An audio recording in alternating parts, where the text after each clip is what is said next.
वही देखो, fifth question मैं कर रही हूँ और एविडेंस एक्ट का है ये, बीएसए का, जैसे आप इसको जानते हैं, भारतीय साक्ष्य अधिनियम। और ये है प्रीवियस ईयर क्वेश्चन पेपर में से। मैं हूँ एलएलबी फिफ्थ ईयर में। और ये फिफ्थ क्वेश्चन है कि भाई डायरेक्ट और सर्कमस्टांशियल एविडेंस के बारे में डिफरेंस बताओ। ठीक है, एविडेंस के बारे में भाई, डायरेक्ट कैसे डायरेक्ट होती है और सर्कमस्टांशियल मतलब सर्कमस्टेंस क्या था उस वक्त, उसके अकॉर्डिंग क्या थी कहानी वगैरह सारी। ठीक है, अगला है क्या कोर्ट कन्विक्ट कर सकता है एक पर्सन को सर्कमस्टांशियल एविडेंस के बेस पे। ठीक है, कि भाई कोई कहानी सुनाए और उसके हिसाब से कोर्ट उसको कन्विक्ट कर दे। कन्विक्ट मतलब दोषी करार दे। ठीक है, मतलब दोषी ठहरा दे।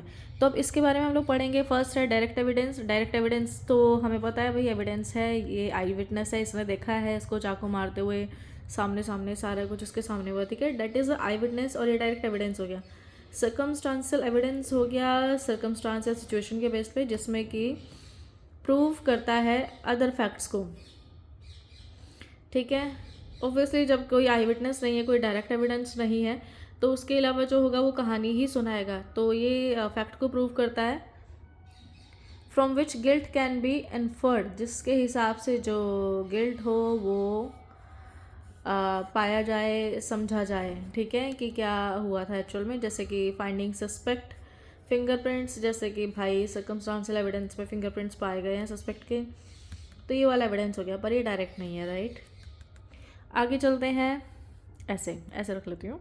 आगे चलते हैं। Yes, person can convicted solely on circumstantial evidence, person convict किया जा सकता है सर्कमस्टांशियल एविडेंस के ऊपर, but evidence must form unbreakable chain बननी चाहिए, पर उन एविडेंसेस की, और कंप्लीट चेन बननी चाहिए इवेंट्स की, requiring high standard of proof. ठीक है, देखो सर्कमस्टांशियल एविडेंस सिर्फ कहानियों के बेस पे, कहानियाँ नहीं है ये एक्चुअल में जो मैं वर्ड यूज़ कर रही हूँ, बट डायरेक्ट एविडेंस नहीं है। राइट, तो इसके बेस पे किसी पर्सन को हाँ कोर्ट कन्विक्ट कर सकता है, बट पर जो सारी जो स्टोरी बन रही है उसकी पूरी चेन बननी चाहिए, अनब्रेकेबल चेन बननी चाहिए, जिसमें कई सारे स्टैंडर्ड अप्रूव्स के सब यूज़ होते हैं, एक के बाद एक हर फैक्ट सारे मैच होने चाहिए। ठीक है, तो ही जाके बात बनेगी कि भाई ये कन्विक्टेड है। अगला देखो, हम लोग डायरेक्ट से रिलेटेड आगे और पढ़ रहे हैं। जैसे कि इसमें पहला पॉइंट अगर आपको लिखना है, डेफिनेशन प्रूव कर दो, देन एग्जांपल बता दो। I witnessing like he stabbed him, A stabbed B, है ना, सब कुछ, उसने उसको चाकू मारा, समथिंग। अगला है स्ट्रेंथ। स्ट्रेंथ के बारे में बताए तो डायरेक्ट एविडेंस की यस माननीय स्ट्रेंथ है, और डायरेक्ट एविडेंस ऑलरेडी स्ट्रेंथ ही है, मतलब मजबूत है। डायरेक्ट आई विटनेस कोई भी हुआ तो उसको हाँ बोल दिया जाएगा, उसके बेस पे कन्विक्ट कर दिया जाता है। ठीक है, प्रूफ के अकॉर्डिंग। अगला सर्कमस्टांशियल एविडेंस में पहले डेफिनेशन बताओ, एग्जांपल बताओ। अगला कि भाई जो डिफेंडेंट है वो भागता हुआ दिख रहा था सीन से, ठीक है, मुझको। ठीक है, तो सीन से भाग रहा था डिफेंडेंट, पता नहीं वो डिफेंडेंट है भी या नहीं है, बट वो सीन से भाग रहा था, तो ये सर्कमस्टांशियल एविडेंस है। हमें नहीं पता है भाई क्या है, बाकी सारी बहुत सारी चीज़ें इस बात को अब डिफाइन करेंगे आगे कि भाई सच में ऐसा था, वो डिफेंडेंट था भी या नहीं, वो भाग रहा था भी या नहीं, या वो कुछ करके ही भाग रहा था, क्राइम करके या नहीं।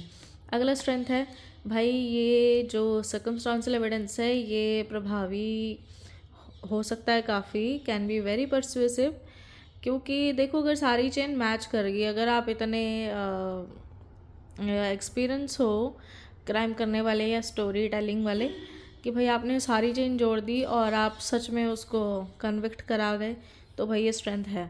पर क्या है, इसमें कोर्ट और प्रोसिक्यूशन या जो भी इसके लिए लड़ रहा है उसको सारी चीज़ें और एविडेंस वगैरह बहुत सारी चीज़ें देखनी होंगी, ढंग से पता करनी होगी, प्रॉपर चेन्स वगैरह बनानी होगी।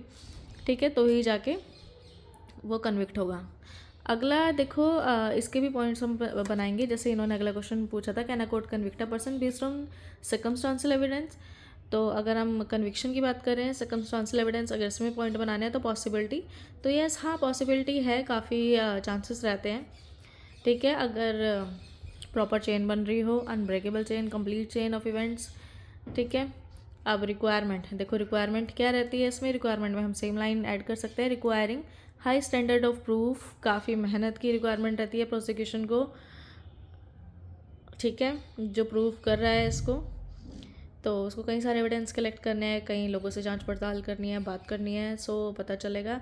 सो ये सारी चीज़ों का काफ़ी ध्यान देना पड़ता है सर्कमस्टांशियल एविडेंस में। अगला है ज्यूरी इंस्ट्रक्शन।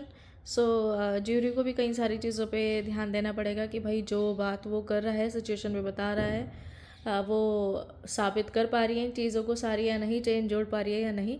तो उसके बेस पे जाके कन्विक्शन हो जाता है सर्कमस्टांशियल एविडेंस के केस में। ये है CE सर्कमस्टांशियल एविडेंस, ऐसे लिख दिया मैंने, ठीक है। सो टॉपिक को ख़त्म करते हैं यहाँ पे। 10 नंबर का है, 15 का है, 20 का है, आप लिख लेना इसके अकॉर्डिंग। और बाकी थैंक्स अलॉट भाई, सब्सक्राइब ज़रूर कर दो चैनल को, ठीक है, ताकि मैं इससे बेटर वीडियो बनाऊँ। अभी तो मेरे एग्जाम चल रहे हैं तो इसलिए मैं टूटी फूटी बना रही हूँ, अच्छी बना रही हूँ मेरे ख्याल से, पर बताना ज़रूर कमेंट करके। Okay bye.